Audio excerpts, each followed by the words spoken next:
Several days ago in the capital of Ethiopia, there was a fatal landslide. It was a rubbish landslide. Now this is a waste disposal area that's been in use for half a century.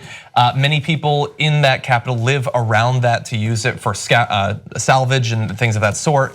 But unfortunately there was this landslide. As of this morning, 113 people died as a result of the landslide. 150 people are believed to have been in the area when it occurred, and the search for both survivors and bodies continues today.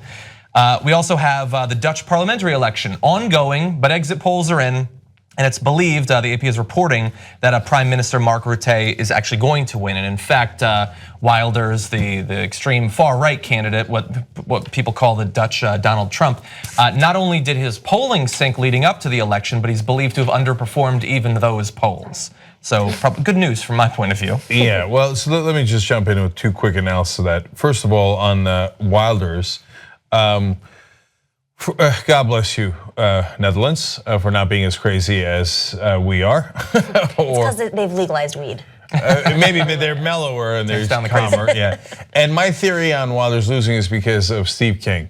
He got the King boost, I guess, or boost. The taint of King, if you will, stuck on Wilders and caused him to lose. That's probably what it is. Yeah, I don't think that's actually true, but I think it'd be fun if it were. And then on the rubbish story, man, just if you're out there somewhere, guys, and you don't live on a pile of rubbish that's collapsed on you, understand that there are much worse lives out there, and so appreciate what you have. Yeah. It'll make you happier, and it's so true. No matter how your day is going wrong, remember that story and go, yeah, I think I've got it a lot better than a lot of other folks in the world. Yeah. Two other updates for you. An investigative unit in Australia has concluded that huge sections of the Great Barrier Reef died over just the last year as a result of overheated seawater.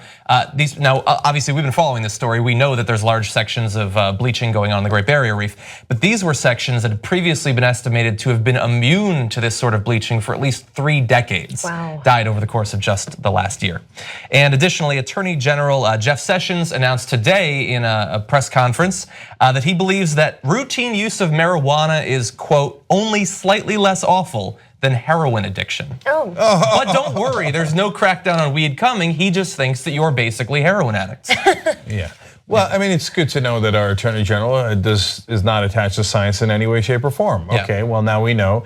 And then on the other story, I think climate change is the consequences of climate change are gonna happen a lot quicker than we realize.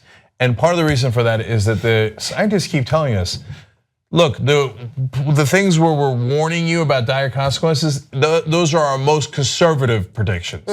They say that over and over again because they don't want to seem like alarmists, and they are trying to, in some way, even react to the right wing by saying, look, here's my range of options, and I'll give you the least scary.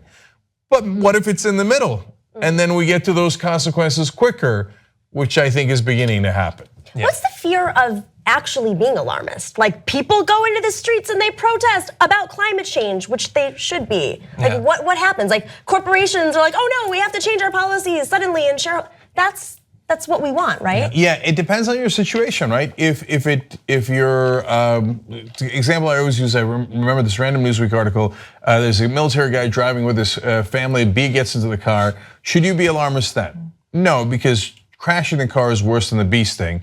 Calmly lowers the windows, everything's fine, the bee flies out. Okay. Yeah. In 9/11, a wife goes to a husband, they're both working in the towers. We're leaving right now. He's like, you're being an alarmist. She's like, I will divorce you this minute if you don't leave. Okay. And they walk down, everybody else dies. Okay. So there is a time to be alarmist, and there's a time not to be alarmist, and you gotta make the call. For example, if it turns out, as we reported yesterday on the show, 5% of all the terrorist attacks in America are from foreign-born Muslims, you probably shouldn't be alarmist and ban 6 majority Muslim countries from entering the country, because it's not 95% of the problem, it's only 5% of the problem. If on the other hand, your planet is depleting its ozone layer and it is dramatically affecting the temperature of the air and the water and then destroying the ecology we all need to survive, perhaps you should be a little alarmist. Yeah, and it's a great reference to the ozone layer because alarmism over the depletion of the ozone layer led to action and largely, for the most part, fixed that problem. The same way that we addressed acid rain. People took it seriously and we were able to fix it relatively quickly. But that's just the nature of science. Regular people believe that scientists they're biased and they're ideological, they're doing it for the money, they're doing it as a big hoax.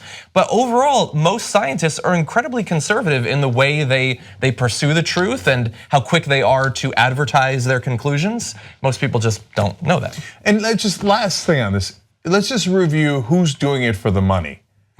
The oil companies that are making tens of billions, sometimes hundreds of billions of dollars from making sure that we keep on drilling fossil fuels, or the scientists who are barely middle class. Right. Okay. Underfunded. And if they are funded, those like 2 scientists who don't believe in global warming, oh, shocker, who's funding them?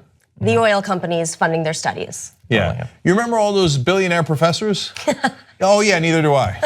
We already hired 1 investigative reporting team thanks to you guys. Let's hire the second right now. Go to tytnetwork.com/go.